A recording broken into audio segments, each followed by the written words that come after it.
Hi, your host Grace here. Today I'm gonna tell you a story of struggle, perseverance, and a little bit of luck. Back in 2006, when I bought my first BREW-based phone, a Siemens SXG75, I heard rumors that across the ocean in the USA, a port of the Need for Speed game was just released for mobile phones. Now, if you think it wasn't very exciting, mobile ports of console or PC games happen all the time. Back then it was an achievement. Remember, in the European region, these were the days of Java. Performant phones were expensive. Accessible ones had mostly subpar performance and limited storage. Nokia's Engage platform didn't fly well. In the US, Qualcomm and Verizon pushed their BREW platform and unlimited 3G data networking plans. And such a game was not just a 2D racing game. Journalists praised the game's real soundtrack, not just media editions, real engine sounds, the game's 3D graphics, and the gameplay, which were close to the console and PC versions.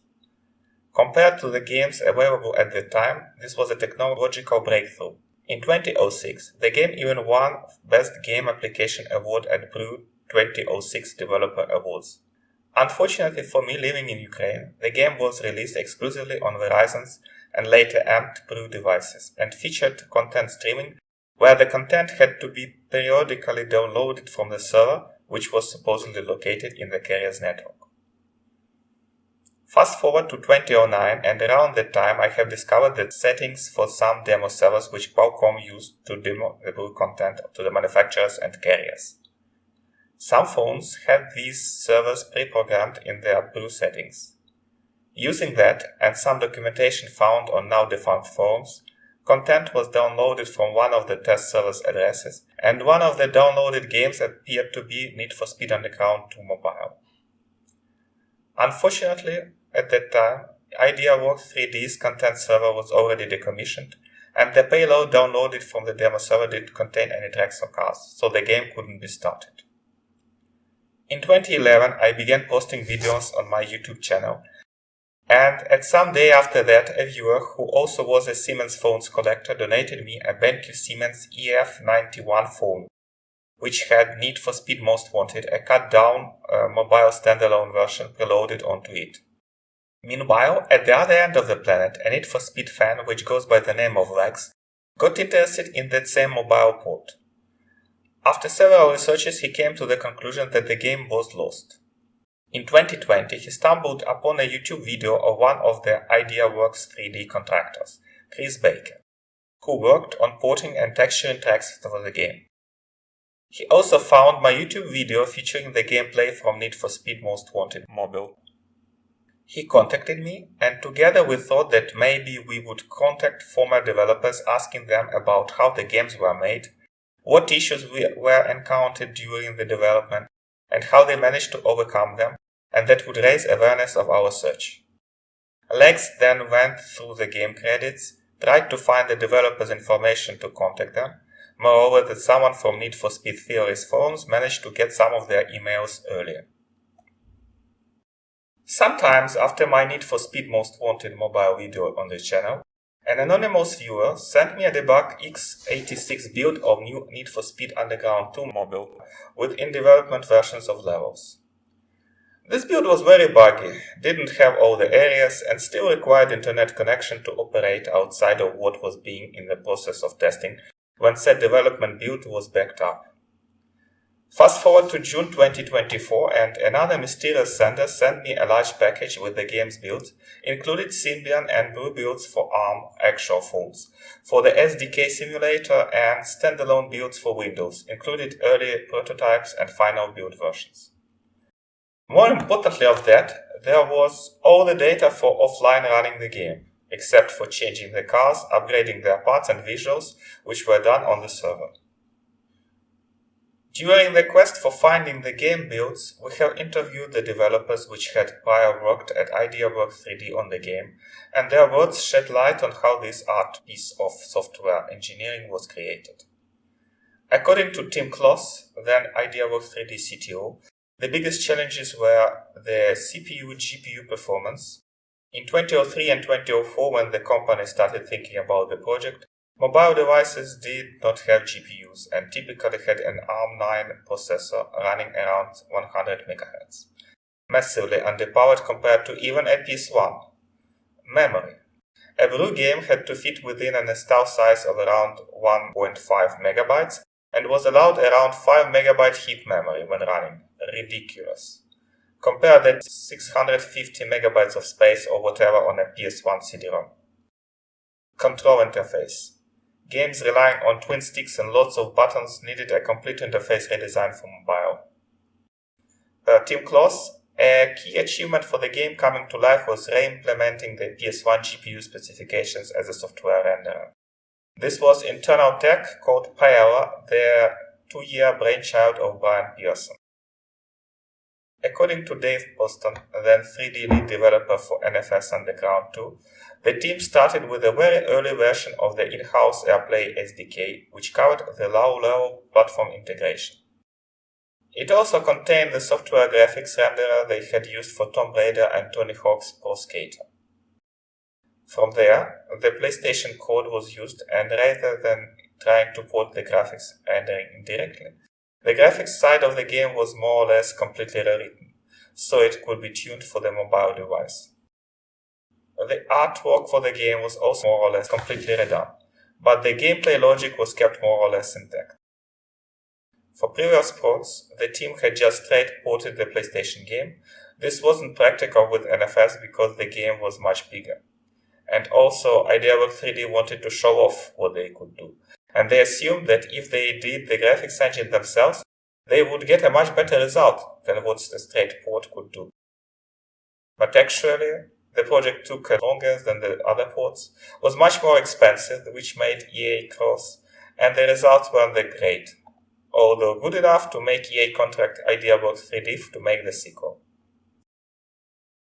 Jeremy Adams, NFS Underground 2 mobile project lead, confirmed that the team started with the NFS 3, NFS 4 codebase, tools and tracks, and ported them, but then very heavily modified the game to get what they needed.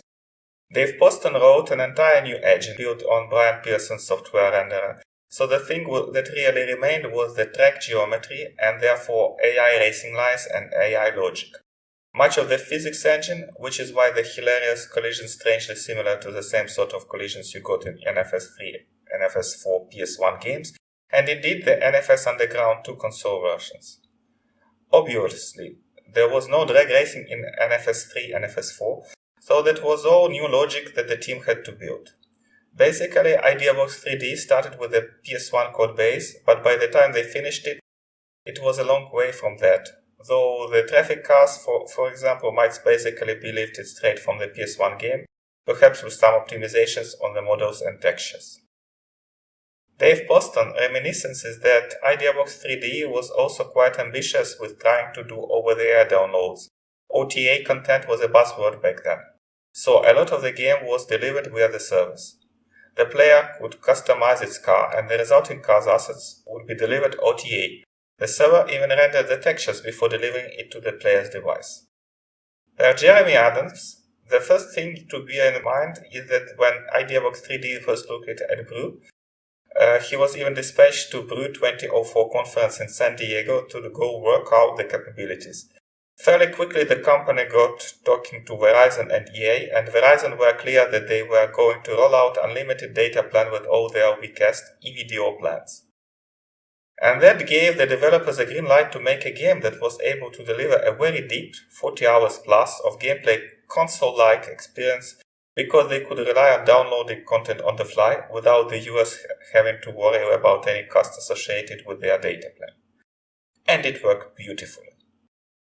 But in Europe, mobile carriers didn't have the same vision and were instead intent on charging users for each megabyte they could consume. And obviously, that wasn't necessarily how anyone hoped the market would go. And so the proposition of a connected game was many years ahead of its time in that regard.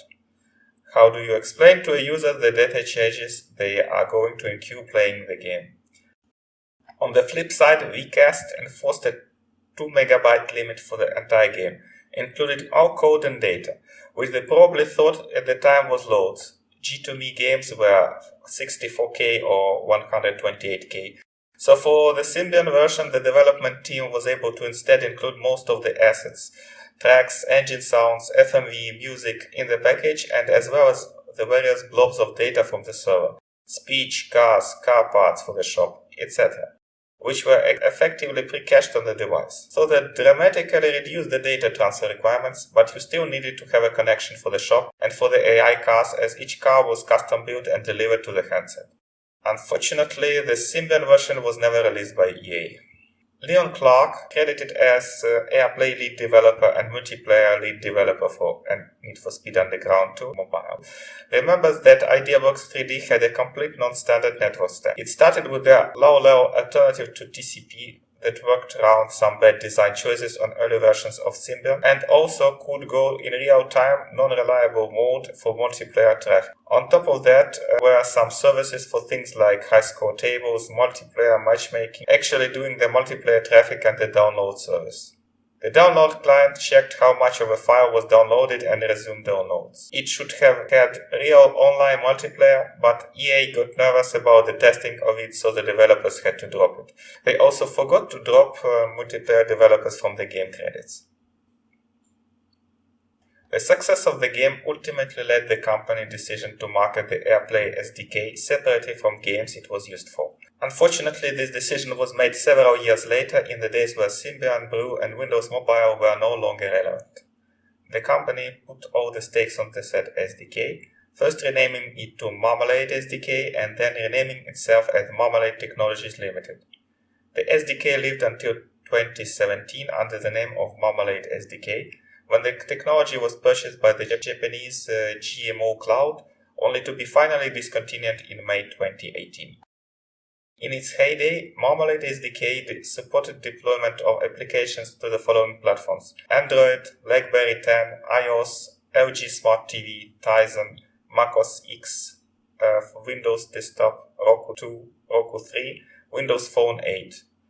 BREW was supported until version 4.4 Beta 4 of the AirPlay SDK. Now back to the game itself. Is it possible to run the game on modern platforms?